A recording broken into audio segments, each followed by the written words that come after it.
नमस्कार दोस्तों, जनता दरबार यूट्यूब चैनल में आप सभी का स्वागत है। दोस्तों आज बात करेंगे न्यू एजुकेशन पॉलिसी के बारे में। तो आइए दोस्तों वीडियो शुरू करते हैं।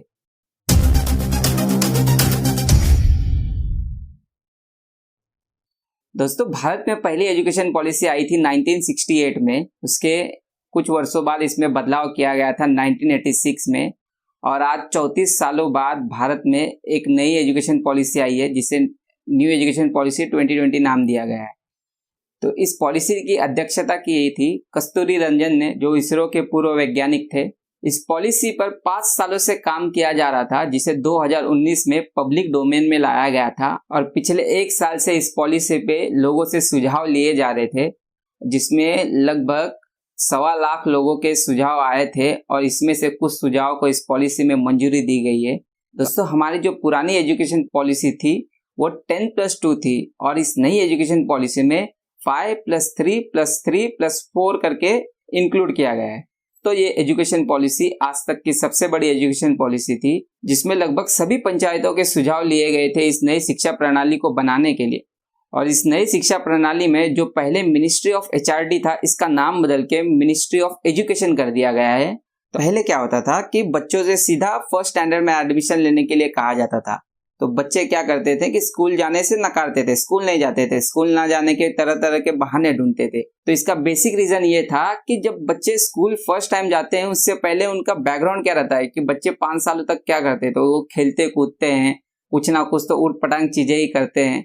तो अचानक से आप अगर उन पर बैग का लोड, किताबों का बोझ दे दोगे, तो फिर वो डायरेक्ट स्कूल जाने से कतराएंगे। इसीलिए बच्चे जब स्कूल में एडमिशन लेते थे तो वो उनका रोना धोना, कोई ना कोई नया नया बहाना चालू हो जाता था, और फिर वो स्कूल जाने से इनकार करते थे। तो इन सब बातों को ध्यान में रखकर इस नई पॉलिसी को इस तरीके से बनाया गया है कि आप शुरुआती दौर से ही बच्चों को स्कूल जाने के लिए प्रिपेयर कर सके। तो आइए जानते हैं कि और क्या क्या चीजें इसमें नई जोड़ी गई है। पहले जो 10+2 व्यवस्था थी उसे आप चेंज करके 5+3+3+4 कर दिया गया है। जो पहला स्टेज है हमारा 5, उसे इन्होंने फाउंडेशन स्टेज नाम दिया है, और इसको 2 भागों में डिवाइड किया गया है। पहले वाले भाग में 3 साल का प्रावधान किया गया है, और दूसरे वाले भाग में 2 साल का। और इस पूरी व्यवस्था में कोई एग्जाम नहीं लिया जाएगा। जो 3 साल की बेसिक शिक्षा है उसमें ये जोड़ा गया है कि बच्चे स्कूल जाकर सिर्फ खेलेंगे, मतलब बच्चों से कोई पढ़ाई नहीं करना है, ना कोई किताबों का बोझ होगा। तो बच्चों को पहले 3 साल में सिर्फ खेलना है, और इसी व्यवस्था को 2 सालों तक बढ़ा के उनका क्लास 1 और क्लास 2 कंप्लीट करवा देना है। तो पहले 5 साल तक बच्चों से किसी प्रकार का एग्जाम नहीं लिया जाएगा, और जो 3 साल का जो उनका पीरियड है जहां उन्हें खेलना है, उसमें आंगनवाड़ी वर्कर्स को इस प्रकार ट्रेन किया जाएगा कि ताकि वो बच्चों को संभाल सके। जो सेकेंड स्टेज है 3, उसके अंदर प्री प्रायोरिटी स्टेज ये नाम दिया गया है, यानी आरंभिक शिक्षा। इसके अंदर इंक्लूड किया गया है क्लास 3, 4, 5 को, और इसमें बेसिक एक्टिविटीज और स्टडी को इंक्लूड किया गया है। और इसमें एक लैंग्वेज का प्रावधान दिया है, जिसमें ये कहा गया है या तो आप मदर टंग में पढ़ाइए या कोई एक नेशनल लैंग्वेज लीजिए। थर्ड स्टेज है 3, उसे मिडिल स्टेज कहा गया है, यानी माध्यमिक शिक्षा। ये भी 3 साल का होगा। इसमें क्लास 6, 7 और 8 को जोड़ा गया है। इसके अंदर सब्जेक्ट इस प्रकार है कि आपको एक कोडिंग सिखाई जाएगी, कंप्यूटर रिलेटेड ये कोडिंग होगा। ये बहुत अच्छा होगा स्टूडेंट्स के लिए। इसमें एक वोकेशनल टेक करके एक चीज जोड़ी गई है। वोकेशनल टेक यानी बच्चे बचपन में गार्डनिंग करते हैं, ड्राइंग करते हैं, सिलाई माली, इन सब का चीज जो बच्चे बचपन में करते हैं, उनको एज अ सब्जेक्ट करके इसमें जोड़ा गया है। इसमें मैथ, साइंस और आर्ट का सब्जेक्ट भी है, और इन सब सब्जेक्ट के साथ एक इंडियन लैंग्वेज का प्रावधान भी जोड़ा गया है। जो 4th स्टेज है, सेकेंडरी स्टेज उसको कहा गया है, इसमें 4 साल की शिक्षा है। पहले क्या होता था कि जब बच्चे 10वीं कंप्लीट कर लेते थे तो उनके पास स्ट्रीम चुनने का ऑप्शन आता था कि आप कॉमर्स लोगे, आर्ट्स लोगे, साइंस लोगे। पर इस नई शिक्षा व्यवस्था में ये कर दिया गया है कि आपसे कॉमर्स, साइंस, आर्ट्स ये सारी चीजें हटा दी गई है। अब आपके पास मल्टीपल सब्जेक्ट का ऑप्शन होगा, यानी आपको जिस विषय में दिलचस्पी होगी आप वो सब्जेक्ट ले सकते हैं। किसी को बायोलॉजी पसंद होगा तो बायो के साथ मैथ्स ले सकता है, किसी को मैथ्स के साथ हिस्ट्री पसंद होता है, तो आप मल्टीपल लैंग्वेज का कॉम्बिनेशन करके एक लैंग्वेज आप अपना एक सब्जेक्ट चूज कर सकते हो। इसमें क्रिटिकल थिंकिंग का ऑप्शन जोड़ा गया है। क्रिटिकल थिंकिंग यानी बच्चे अपने दिमाग से क्या नई चीजें डेवलप कर सकते हैं, उससे रिलेटेड एक सब्जेक्ट है, और इसमें एक फॉरेन लैंग्वेज का प्रावधान दिया गया है। तो ये हमारी पूरी बेसिक शिक्षा व्यवस्था थी। अब हम बात करेंगे ग्रेजुएशन की। तो ग्रेजुएशन को इन्होंने 4 सालों का कर दिया है। पहले ऐसा होता था कि बीए, बीकॉम, बीएससी इस आधार पर स्टूडेंट एडमिशन लेते थे, पर अब इन्होंने बीए, बीएससी, बीकॉम इस पूरे प्रोसेस को इस एजुकेशन पॉलिसी से हटा दिया है। तो अब नया पॉलिसी इस प्रकार है कि फर्स्ट ईयर जो होगा वो आपका सर्टिफिकेट कोर्स होगा, जो सेकेंड ईयर होगा आपका डिप्लोमा कोर्स होगा, जो थर्ड ईयर होगा वो आपका डिग्री कोर्स होगा, और यही डिग्री आपको जॉब या कॉम्पिटिटिव एग्जाम के लिए अनिवार्य होगा। और जो चौथा स्टेज इन्होंने ऐड किया है उसमें रिसर्च का एक ऑप्शन दिया है। तो ये काफ़ी अच्छी चीज़ है कि हमारे देश में एक रिसर्च का एक अलग से इन्होंने एकेडमिक ईयर बना दिया है। तो ये अच्छा चीज़ होगा। और इन सब में एक प्लस पॉइंट ये इन्होंने ऐड किया है कि री एंट्री प्रोग्राम का प्रावधान है, यानी आप फर्स्ट ईयर सर्टिफिकेट कोर्स को कंप्लीट करने के बाद फाइनेंशियल इशू के वजह से या किसी और इशू के वजह से एजुकेशन से क्विट करते हो, तो बाद में आप जब फिर से ज्वाइन करना चाहोगे तो आपको सेकेंड ईयर डिप्लोमा से एडमिशन लेके आपके आगे की स्टडी कंप्लीट करने का एक मौका दिया जाएगा। कितने भी सालों के बाद आकर आप अपनी शिक्षा को पूरा कर सकते हो। इसमें पोस्ट ग्रेजुएशन को इस आधार पे दिखाया गया है कि अगर आप ग्रेजुएशन का 3 ईयर डिग्री आप कंप्लीट कर देते हो तो आपके लिए पोस्ट ग्रेजुएशन 2 साल का होगा। अगर आप रिसर्च के साथ ग्रेजुएशन अपना कंप्लीट करते हो 4 ईयर का, तो आपके पास पोस्ट ग्रेजुएशन 1 ईयर का होगा। और इस पूरे व्यवस्था में से एमफिल को हटा दिया गया है। पहले क्या होता था कि एमए कंप्लीट होने के बाद जब पीएचडी करना होता था तो हमें पीएचडी से पहले एक एमफिल का ऑप्शन आता था। तो अभी न्यू एजुकेशन पॉलिसी में से एमफिल को हटाकर डायरेक्ट पीएचडी का ऑप्शन कर दिया गया है। तो ये रहा हमारा पूरा एजुकेशन पॉलिसी कि कैसे ये काम कर रहा है। चलिए अब बात करते हैं पूरे एजुकेशन पॉलिसी में अचीवमेंट्स के लिए सरकार ने क्या क्या लक्ष्य रखा है। तो पहले हम बात करेंगे ग्रॉस इनरोलमेंट रेशियो गोल के बारे में कि 2035 तक सरकार का लक्ष्य ये है कि सेकेंडरी स्कूल में 100% स्टूडेंट का एडमिशन हो और हायर एजुकेशन में 50% स्टूडेंट का एडमिशन कंप्लीट हो। ग्रॉस इनरोलमेंट रेशियो ये होता है कि मान लीजिए 1000 बच्चों ने एडमिशन लिया था फर्स्ट स्टैंडर्ड में, पर जब वो 11-12 में जाते हैं तब उनका रेशियो हमारे देश में करंटली 74% है, और इसी रेशियो को सरकार 2035 तक 100% करना चाह रही है। और जो हायर एजुकेशन होता था ग्रेजुएशन में, जो हमारा करंट रेशियो 26.3% है, इसी को सरकार बढ़ा के 50% का लक्ष्य बनाना चाह रही है 2035 तक। इस नए एजुकेशन पॉलिसी में कॉलेज में एडमिशन लेने का प्रोसेस क्या बताएगा। पहले क्या होता था कि 12th कंप्लीट होने के बाद जो हमारे मार्क्स होते थे उस बेसिस पे हमें आगे डिग्री कॉलेज में एडमिशन मिलता था, पर नए एजुकेशन पॉलिसी में ये कर दिया गया है कि आप सबका एक कॉमन एंट्रेंस एग्जाम लिया जाएगा और इसको एनटीए कंडक्ट करेगी। एनटीए नेशनल टेस्टिंग एजेंसी होती है जो ये एग्जाम कंडक्ट करेगी, और इस एग्जाम में आपको जो मार्क्स होगा इसके अकॉर्डिंग आपको देश के किसी भी यूनिवर्सिटी में एडमिशन लेने का मौका मिलेगा। यानी यूनिवर्सिटी चाहे तमिलनाडु में हो चाहे जम्मू कश्मीर में हो, इस मार्क्स के बेसिस पे आप किसी भी देश के यूनिवर्सिटी में एडमिशन लेने के लिए एलिजिबल हो जाओगे। इसमें सबसे अच्छा प्लस पॉइंट ये है कि ये साल में 2 बार कंडक्ट किया जाएगा। इसमें एक हायर एजुकेशन कमीशन बनाया गया है। पहले क्या होता था कि जो हमारी यूनिवर्सिटीज है इसको यूजीसी मैनेज करता था, पर अब यूजीसी का प्रावधान ही हटाकर एक नया बोर्ड बनाया गया है जिसे हायर एजुकेशन कमीशन का नाम दिया गया है। तो जितने भी हमारे देश के अलग अलग संस्थाएं हैं इन सबको मिला के एक हायर एजुकेशन कमीशन के अंडर में प्रावधान बना दिया गया है। यानी सारी संस्थाओं को एक छत के नीचे लाने का इनका मोटिव है। और इसमें एक चीज बहुत अच्छी जोड़ी गई है कि जितने भी एफिलिएशन है उन सबको खत्म किया जाएगा। एफिलिएशन वो चीज होता है कि मान लीजिए मुंबई यूनिवर्सिटी है, तो मुंबई यूनिवर्सिटी के अंडर में कितने सारे कॉलेजेस हैं, तो इसी को एफिलिएशन कहा जाता है। इनका यही लक्ष्य है कि 15 सालों में इस एफिलिएशन सिस्टम को खत्म कर दिया है। मतलब जितने भी कॉलेजेस, जितने भी इंस्टीट्यूट है वो इंडिपेंडेंटली अपना सब्जेक्ट, अपना हर एक चीज इंडिपेंडेंट होकर चूज कर सके, इसलिए इस एफिलिएशन सिस्टम को इनको खत्म करना है। इसका लक्ष्य इन्होंने 15 साल का रखा है कि 15 साल में ये एफिलिएशन प्रोसेस को खत्म कर देंगे इंडिया से। तो टीचरों को लेकर इसमें यह कहा गया है कि किसी भी शिक्षा नीति को तब तक सक्सेसफुल नहीं बनाया जा सकता जब तक उसके सेंटर में टीचर ना हो। नई शिक्षा नीति में शिक्षकों को समाज में most respected and essential member के तौर पर स्थापित करना है, क्योंकि यही शिक्षक हमारी आने वाली पीढ़ी को बनाते हैं। इसमें टीचर रिक्रूटमेंट का प्रोसेस इस प्रकार है कि जो 5+3+3+4 यानी जितने भी फाउंडेशन, प्री-प्राइमरी, मिडल और सेकेंडरी स्कूल्स के एजुकेशन है उन सब के लिए टीईटी कंपलसरी किया जाएगा। मतलब जो टैट का एग्जाम है, ये चारों जो व्यवस्थाएं हैं जो नए एजुकेशन पॉलिसी में है, इन सबके लिए कंपलसरी प्रावधान कर दिया गया है। और अभी जो टीईटी व्यवस्था है उसमें एक नई चीज जोड़ी जाएगी, इसमें इंटरव्यू का प्रावधान होगा।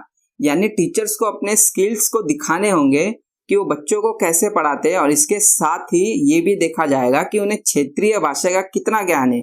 और ये प्रावधान प्राइवेट और सरकारी स्कूल के लिए बनाया गया है। और टीचरों के लिए इन्होंने एक 4 साल का इंटीग्रेटेड बीएड डिग्री का एक प्रावधान जोड़ा गया है। इंटीग्रेटेड बीएड डिग्री यानी ये होगा कि जब आपका 12th कंप्लीट हो जाएगा, तब आप टीचर के लिए डायरेक्ट 4 साल का बीएड का कोर्स कर सकते हो। पहले ऐसा होता था कि आपको ग्रेजुएशन कंप्लीट करना पड़ता था और उसके बाद आप 2 साल का बीएड करके फिर टैट के लिए एलिजिबल होते थे। अब ऐसा किया गया है कि अगर आपका एम है टीचर बनना, तो आप डायरेक्ट बीएड का इंटीग्रेटेड कोर्स कर सकते हो। इन्होंने टीचरों के लिए एक अलग से ई कंटेंट डेवलप किया है, जो कि स्टेट वाइज स्टेट की लैंग्वेज में प्रोवाइड किया जाएगा दीक्षा प्लेटफॉर्म के ऊपर। इन्होंने स्टूडेंट्स के लिए भी अच्छी चीजें की है कि स्टूडेंट्स का हेल्थ कार्ड होगा और उसके साथ ही रेगुलर उनका चेकअप्स होगा, तो ये काफी अच्छी चीज होगी। और इसके साथ ही एक स्टूडेंट का 360 डिग्री होलिस्टिक रिपोर्ट कार्ड बनाया जाएगा, जिसमें उनके मार्क्स और उनके मार्क्स के साथ उनके स्किल्स और बहुत सारी चीजें उसमें जोड़ी जाएगी। और जो आज का करंट एजुकेशन सिस्टम है 10+2, उसमें बोर्ड एग्जाम का प्रावधान है। नए एजुकेशन पॉलिसी में बोर्ड एग्जाम का इंपॉर्टेंस कम कर दिया गया है। और इस नए एजुकेशन पॉलिसी का फोकस इस बात पे होगा कि स्टूडेंट्स के कॉन्सेप्ट और नॉलेज पर ध्यान दिया जाएगा, ना कि उनके मार्क्स पर। और इसमें एक चीज ये बहुत अच्छी की गई है कि इन्होंने सब्जेक्ट का लेवल चूज कर दिया गया है कि मान लीजिए कोई स्टूडेंट मैथ्स में कमजोर है, तो वो इस आधार पे मैथ्स को सिलेक्ट कर सकता है कि उसे मैथ्स एडवांस लेवल का चाहिए या मिडिल लेवल का। और ये सिर्फ मैथ्स के लिए नहीं, मैथ्स को मैं एज एक सब्जेक्ट के तौर पे एग्जाम्पल के रूप में आपको बता रहा हूँ। अगर किसी स्टूडेंट को फोटोग्राफर बनना है, फोटोग्राफिंग में मैथ्स का इतना यूज नहीं होगा, तो उसको एक बेसिक मैथ्स का नॉलेज दिया जाएगा। बहुत अच्छा चीज इसमें ऐड कर दिया गया है कि आपको उस सब्जेक्ट का बोझ नहीं ढोना होगा जिसका फ्यूचर में आपको यूज नहीं होने वाला है। इसमें एक मल्टी डिसिप्लिनरी इंस्टीट्यूट का प्रावधान है, यानी जो आज के IITs है, इसमें क्या होता है कि इंजीनियरिंग स्टूडेंट्स के रिलेटेड ही सब्जेक्ट होते हैं। पर आप देखोगे कि IIT खड़गपुर में एक ह्यूमैनिटी का सब्जेक्ट जोड़ दिया गया है। तो इन्होंने ये प्रावधान किया गया है कि आप इंस्टीट्यूशन में सिर्फ एक पर्टिकुलर सब्जेक्ट को लेकर नहीं पढ़ा सकते हो, मतलब आप मल्टीपल सब्जेक्ट ले सकते हो। और इनका लक्ष्य है कि 2030 तक देश में हर जिले में एक ऐसा ही इंस्टीट्यूशन हो। और इनका ये भी लक्ष्य है कि 2040 तक जितने भी हायर एजुकेशन इंस्टीट्यूट है, उन सभी को मल्टी डिसिप्लिनरी इंस्टीट्यूट बनाया जा सके। आज तक देश में जितने भी एजुकेशन पॉलिसी बनी है, उन सब एजुकेशन पॉलिसी में आपको लैंग्वेज को लेकर क्रिटिसिज्म दिखा होगा। न्यू एजुकेशन पॉलिसी ये कहता है कि जितना हो सके बच्चों को मदर टंग में पढ़ाया जाए, यानी शुरुआती शिक्षा आपको लोकल लैंग्वेज, होम लैंग्वेज या क्षेत्रीय भाषा में देना होगा। और पुरानी एजुकेशन पॉलिसी में जो 3 लैंग्वेज फॉर्मूला था, नए एजुकेशन पॉलिसी में भी उसी को कंटिन्यू किया गया है। और इसमें ये प्रावधान है कि 2 इंडियन लैंग्वेज के साथ आपको एक फॉरेन लैंग्वेज रखना है। तो आइए बात करते हैं नए एजुकेशन पॉलिसी में पॉजिटिव चीजें क्या क्या है। नए एजुकेशन पॉलिसी में सबसे अच्छी चीज ये बताई गई है कि जीडीपी का 6% हम एजुकेशन में यूज करेंगे। स्कूल फीस के ऊपर इन्होंने एक बहुत अच्छा एक प्रावधान जोड़ा गया है कि जो प्राइवेट स्कूल है वो मनमाना पैसा लेते हैं। आप देखोगे बहुत सारे प्राइवेट स्कूल का पैसा साल का 2 लाख, 2.5 लाख, 1.5 लाख इस प्रकार से होता है। तो नए एजुकेशन पॉलिसी में सरकार एक MRP डिसाइड कर देगी प्राइवेट स्कूलों के लिए कि उस MRP के ऊपर प्राइवेट स्कूल फीस नहीं ले सकते हैं। और इसमें वोकेशनल सब्जेक्ट का प्रावधान है। वोकेशनल सब्जेक्ट यानी वो सब्जेक्ट होते हैं जैसे स्पोर्ट्स का हो गया, आर्ट्स का हो गया, ये सब वोकेशनल सब्जेक्ट है। तो इन सब का वेटेज मैथ साइंस वाले सब्जेक्ट के बराबर कर दिया गया है। इसमें रिजल्ट का बहुत अच्छा प्रावधान कर दिया है कि रिजल्ट को इस आधार पे दिया जाएगा कि आपके मार्क्स होंगे, प्लस उसमें एक सेल्फ मार्क्स इंक्लूड किया गया है, यानी आप खुद को कितने मार्क्स दोगे इस बात का भी जिक्र किया गया है। इसके साथ आपके फ्रेंड्स आपको कितना मार्क्स देते हैं, तो ये काफी अच्छी चीज कही गई। इसके वजह से ये होगा कि बच्चे एक दूसरे से घुल मिलकर रहेंगे। इससे क्या होगा, धर्म का भेदभाव कम हो जाएगा, जाति भेदभाव कम हो जाएगा, अमीर गरीब का भेदभाव कम हो जाएगा, क्योंकि बच्चों को पता है कि सामने वाले स्टूडेंट से मुझे मार्क्स लेना है, तो वो उससे अच्छा बर्ताव करेगा। तो ये काफी अच्छी चीज इसमें जोड़ी गई है। और रिजल्ट में एक चीज है कि टीचर आपको मार्क्स देंगे आपके बिहेवियर के हिसाब से। इसमें एक प्लस पॉइंट ये भी ऐड किया गया है कि पहले क्या होता था, 60-70 बच्चों के पूरे क्लास में एक टीचर होता था। तो नए एजुकेशन पॉलिसी में ये एम रखा गया है कि हर 30 बच्चे पे एक टीचर का लक्ष्य हो। इसमें फॉरेन की यूनिवर्सिटीज को भारत में अपने ब्रांचेस खोलने की परमिशन दी गई है। हमारे देश में रिसर्च के ऊपर है ना, हम खर्चा नहीं करते। रिसर्च हमारे देश में आप देखोगे कि रिसर्च पे इतना ध्यान नहीं दिया जाता है, पर इस एजुकेशन पॉलिसी में एक रिसर्च फाउंडेशन करके एक प्रावधान भी किया गया है, जो कि अच्छी बात है कि अगर रिसर्च में अगर कोई डोनेशन दे रहा है और रिसर्च करके अगर अब तरक्की हो रही देश की, तो अच्छी बात है, क्योंकि देश की तरक्की तभी होती है जब उस देश में रिसर्च करने वाले लोग अच्छे होते हैं। तो हमारे देश में तो रिसर्च इतना होता ही नहीं, इसलिए हम लोग बहुत चीज़ों में पीछे हैं। तो ये एक चीज़ अच्छी जोड़ी गई है कि रिसर्च होगा तो फिर अच्छे अच्छे बेनिफिट्स मिलेंगे देश को। अब बात करते हैं इनके नेगेटिव चीज़ की। तो अभी मैंने थोड़ी देर पहले आपसे कहा था कि रिजल्ट में टीचर का प्रावधान जोड़ा गया है कि टीचर आपके बिहेवियर के हिसाब से आपको मार्क्स देंगे। पर आज भी हमारे देश के ऐसे बहुत से टीचर है जो बच्चों से अपना पर्सनल काम करवाते हैं। तो अगर बच्चे उनका पर्सनल काम करने से मना कर देंगे तो हो सकता है टीचर उनको मार्क्स कम दे दे। आज भी बच्चों में फर्क किया जाता है लड़का लड़की होने का। आज भी बच्चों में फर्क किया जाता है जाति के आधार पर। तो ये सब मार्क्स के अंदर नेगेटिव इम्पैक्ट दे सकता है। और मैंने आपसे कहा था कि कॉलेज में कॉमन एंट्रेंस एग्जाम लिया जाएगा, उसके बेसिस पे आप देश के किसी भी यूनिवर्सिटी में एग्जाम ले सकते हैं। तो इन्होंने इस चीज़ को भी कंपलसरी नहीं किया है, तो ये भी एक इसका नेगेटिव बात इम्पैक्ट पड़ेगा फ्यूचर में। इन्होंने इस बात का जिक्र नहीं किया है कि बच्चों के अगर कम मार्क्स होंगे तो वो फ्यूचर में एडमिशन किस आधार पे लेंगे। आपको पता है कि आज के एजुकेशन सिस्टम में आपके मार्क्स कम होते हैं और आपको किसी यूनिवर्सिटी में एडमिशन लेना रहता है, वहाँ कट ऑफ में आपका नाम नहीं आता है, तो आप डोनेशन के बेसिस पे एडमिशन लेते हो। और सरकार ये सब चीज़ें जानती है, लेकिन सरकार ने नए एजुकेशन सिस्टम में ऐसी क्राइटेरिया नहीं बनाई है कि जिनके मार्क्स कम हो तो उनके एडमिशन का प्रोसेस इजी करने के लिए आपने कॉलेजों को कैटेगरी वाइज डिवाइड नहीं किया है कि कम मार्क्स वाले स्टूडेंट का एडमिशन इस वाले कॉलेज में होना कंपलसरी है। तो इससे क्या होगा कि डोनेशन का प्रोसेस रुक जाता है। शुरुआत में मैंने आपसे कहा था कि फाउंडेशन स्टेज में बच्चों को सिर्फ खेलना है, तो बच्चे खेलेंगे कहाँ, आपने इसका प्रावधान नहीं बताया। अगर ग्राउंड में बच्चे खेलेंगे तो हमारे देश में ऐसे बहुत से स्कूल है जिनका खुद का ग्राउंड नहीं है। तो इस पूरे एजुकेशन पॉलिसी का एम ये है कि आपको स्किल बनाना है, ना कि आपको रटा रटाया ज्ञान देना है। टेक्नोलॉजी के माध्यम से आपका फ्यूचर अच्छा बनाना है। हमारे देश की सभ्यता संस्कृति को हमें आगे बढ़ाना है। भारत की विविधता को शिक्षा के माध्यम से एक भारत श्रेष्ठ भारत की ओर ले जाने का इस न्यू एजुकेशन पॉलिसी का पूरा एम है। इस पूरे एम को सरकार 2040 तक पूरा करना चाहती है। आप मुझे कमेंट करके बताइए कि आपको कौन सी चीज नेगेटिव लगी, आपको कौन सी चीज पॉजिटिव लगी। नीचे कमेंट करके मुझे जरूर बताइए। तो मिलते हैं आपसे अगले वीडियो में, तब तक के लिए अपना ख्याल रखिए। जय हिंद।